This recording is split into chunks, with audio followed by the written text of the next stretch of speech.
Can you really leverage content marketing when you have no traffic? Or is content marketing something that older websites can leverage to get more traffic? Hey everyone, I'm Neil Patel, and today I'm going to teach you how you can leverage content marketing when you have no traffic.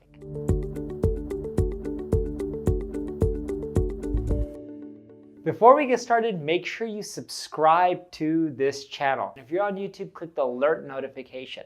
That way when I go live, you'll get notified. So let's get started. The first tip I have for you is to leverage infographics. And don't worry, you're not gonna have to pay a designer to create an infographic. If you want, you can, but this is a very specific strategy that I know is super effective and works when you have no traffic. So what I want you to do is go into Ubersuggest and type in a keyword for any topic that's related to your website, any topic that you wanna create content around. Now, you're gonna see this keyword overview page, keep scrolling down, you'll see content ideas. Click on content ideas. This will show you all the popular blogs based off of social shares, backlinks, and search traffic. So all the articles around the web that are popular around the keyword that you just typed in. Find one that has a lot of steps or numbers, or find one that is very technical that you think would be much better if it was done in a visual form. In addition to that, that article that you find not only should be popular in social shares, it should have some backlinks. These are all key important metrics. Now what I want you to do is to go to sites like Canva, where you can create an infographic with that data that you got from that blog article. So in essence, what you're doing is you're using these design tools, you're taking the text-based content that you found the article on, and you're taking the steps in there, you're creating a visual infographic, and you're citing your source, saying, hey, I got this data from X, Y, and Z article. You're putting your own spin on it, but the infographic's on roughly the same topic that the article was on. Because think of it this way, if that article that's text-based was popular, the infographic version should be more popular. You heard me right, people prefer infographics more than text-based content. Would you rather look to see something, or would you rather read to see something? Technically, you're not gonna read to see it, but you get what I mean. You would wanna look because it's so much easier to digest visual information. So now that you have your infographic, you put it on your website, and I want you to then go back to Ubersuggest, look at all the people who link to the article because they'll show you. I want you to hit up each and every single one of those sites. And I want you to send them an email that goes something like this. Hey John, I noticed you linked to X, Y, and Z article. I actually turned that article into an infographic, and that infographic explains all the steps in an easy to digest image. Feel free to share it on your favorite social network. Cheers, Neil. That's it. What you'll find is when someone links to an article, they like that article. There's a really good chance they'll link to the image as well because it's so much easier for their audience to understand. That one tactic alone will make content marketing work extremely well for you. Now your infographics won't rank as well as your text-based articles, but your infographics will start generating more social shares, more backlinks, which will boost the overall authority of your site, which then makes it easier for your text-based articles, aka your other blog posts, to rank higher on Google. The next strategy I have for you is to create a Roundup list. So I want you to go back to Ubersuggest, type in any keyword that you're trying to go after, click on the Content Ideas report.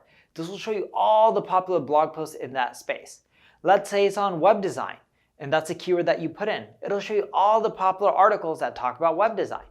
I want you to then do a roundup post breaking down things like 101 web design resources that you can't live without. 101 web design resources that you have to check out. Whatever the title may be, but something around those lines. And you want to include the most popular articles that you think are good and include them in a roundup post. And you just don't put the link in your roundup post. You also want to have a paragraph or two describing each article. Yes, this takes work, but the work is going to be worthwhile in the long run. So now that you have your roundup post, you've published it, you can go back to Ubersuggest, that Content Ideas report, look at all the people that link to those articles, right? Because each of them may have 10, 20, 50, 100 links. Hit up all those site owners and say something like, hey John, I noticed you linked to X, Y, and Z article. I actually created a roundup post that links to that article plus 99 more ways you can do web design. Feel free and check it out here. If you like it, feel free and also link to it. Cheers, Neil. You'll notice that you'll start getting a lot of links. Some of those people will even share the articles. You can also ask them to share it instead of linking to it. The other thing that I want you to do is, those are all popular articles.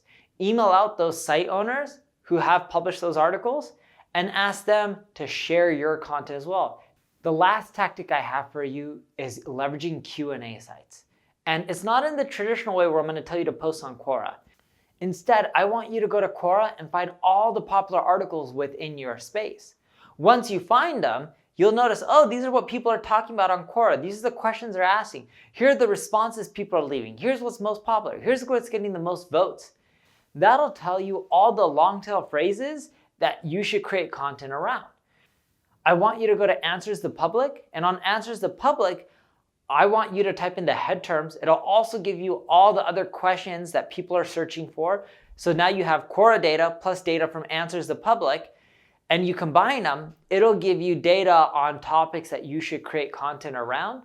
I want you to also take those URLs, more so from Quora, put them in Ubersuggest. You'll see who's linking to them, the keywords that they're ranking for. The keywords that they're ranking for is the most important part, because it's not just about the questions people are typing in. There's going to be, in some cases, 50, 100, 200 other keywords that a site's ranking for, or more so a page is ranking for. When you create your own version, your own blog post of that question and answer, and you're going super in-depth, you want to cover all those main keywords. It's not to stuff, it's to be thorough. When you're thorough, you're more likely to do better.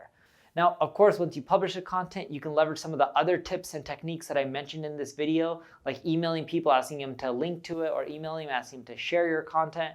But if you leverage these three main strategies, you'll start doing really well with content marketing, even though you're starting with no traffic. If you need help with your content marketing, check out my ad agency, Neil Patel Digital. If you enjoyed this video, like it, comment, subscribe to the channel, and share the video. Thank you for watching.